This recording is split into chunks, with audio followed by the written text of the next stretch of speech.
Magandang araw po, welcome po sa aking bagong YouTube channel na Nov9 TV on the spot. Real talk, real fast. Okay, wala na pong intro-intro. Nandito po tayo ngayon sa Tagaytay kung saan meron po tayong bagong video presentation, isang residential farm property o retirement home. May total lot area po ito na 6,993 square meters. Bali, tatlong parsela ng lupa po ito na 2,331 square meters kaya ang total lot area ay 6,993 square meters.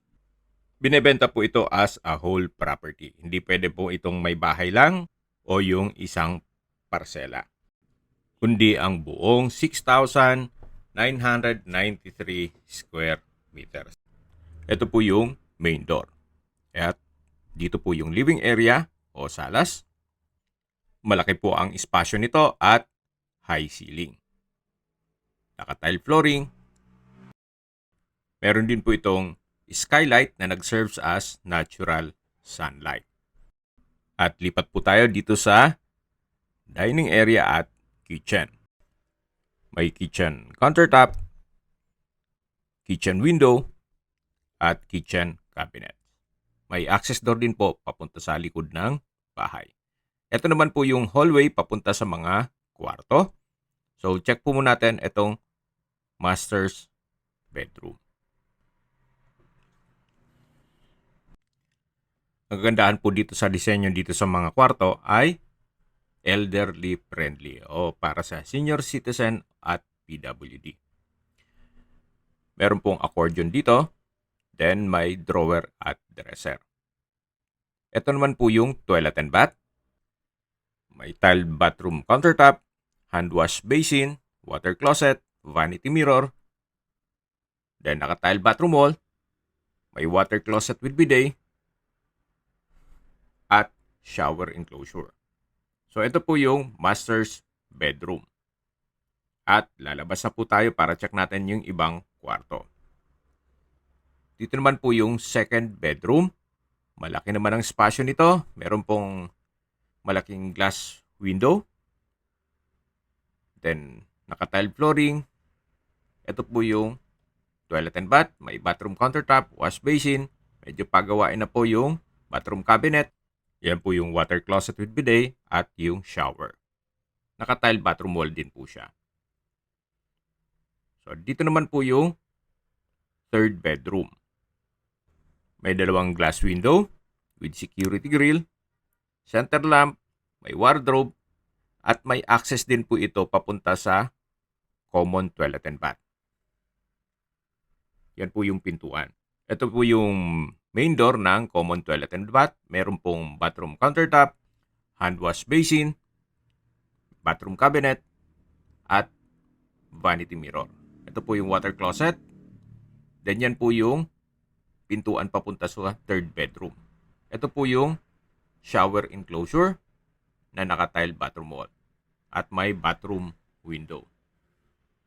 High ceiling din po sa area ito. Okay, labas na po tayo para check natin yung ibang parte nitong property. Yan po yung main gate at meron pong setback dito sa gilid ng bahay.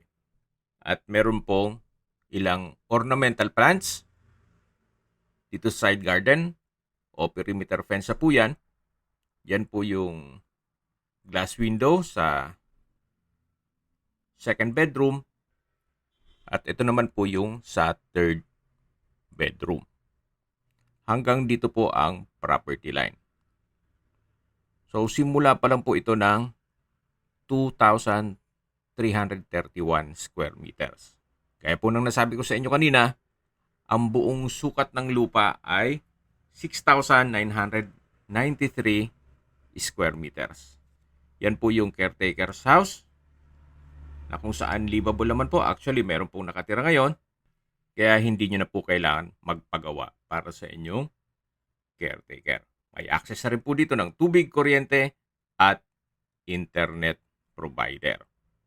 So, mula po dito, ito po yung pangalawang parsela na another 2,331 square meters.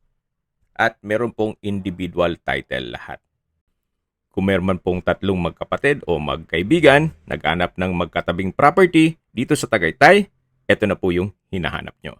Punong-puno po ito ng fruit-bearing trees, gaya ng mangga, santol, star apple, suha, saging, at kung ano-ano pa. Mula po sa main road, ang daan papunta dito sa property ay secondary road kung saan hindi po siya ganun kalapad. Pero ang kagandahan po dito, itong property ay may dalawang entry at exit points. Yung 2,231 square meters po ay hanggang dyan sa may back. Then pataas na po yan hanggang dun sa bahay na binebenta. Marami pong pwedeng i-project dito. Sa laki nitong property, pwede pong gawing resort or staycation business. At kung ayaw nyo namang magnegosyo, maganda rin gawing itong retirement place. Sa distance, location at travel time portion na po tayo. Mula po sa Mendez Crossing, ang distance is 2.7 kilometers at ang travel time is 6 minutes. Mula naman po sa CityBex o Cavite, Tagaytay, Batangas Expressway, mga few kilometers lang po, o siguro 2 minutes drive. Ang CityBex po ay Cavite, Tagaytay, Batangas Expressway, connecting Calax o Cavite Laguna Expressway, all the way to SLEX, Skyway, and North Luzon Expressway at ibang parte ng Metro Manila. Kaya napakabilis na po ng biyahe mula Manila papunta dito sa property. Mula naman po sa Tagaytay Rotonda, ang distance is 8.7 kilometers at ang travel time is 15 minutes. Sa Tagaytay Rotonda po ay kumpleto na rin gaya ng malls, hotels, restaurants, banks, schools, church at hospital. Yan po yung lagi kong binabanggit sa aking video na dapat yung i-consider sa paghanap ng property, yung meron pong malapit na hospital. Hindi ko naman po sinasabing sakitin kayo, yan naman po ay for emergency purpose lang naman. At mula naman po sa Manila o sa airport, ang distance is 65 kilometers at ang travel time is 1 hour and 24 minutes. Sa presyo na po tayo. 5,500 pesos per square meter net. Ibig pong sabihin, si buyer na po ang sasagot sa lahat ng taxes at expenses with regards to documentation. Kung negotiable, siguro po, upon tripping, mag-counter offer na lang tayo sa presyo ni owner. Total, madali naman po silang kausap. At kung may mga katanungan po kayo, tawag lang po kayo sa aking numero. Ang full video po ay mapapanood nyo sa aking main YouTube channel na Nov9 TV Official, the Nov9 TV channel, at Nov9 TV Listings. Salamat po sa panunod sa aking mga videos at ingat po kayo lagi.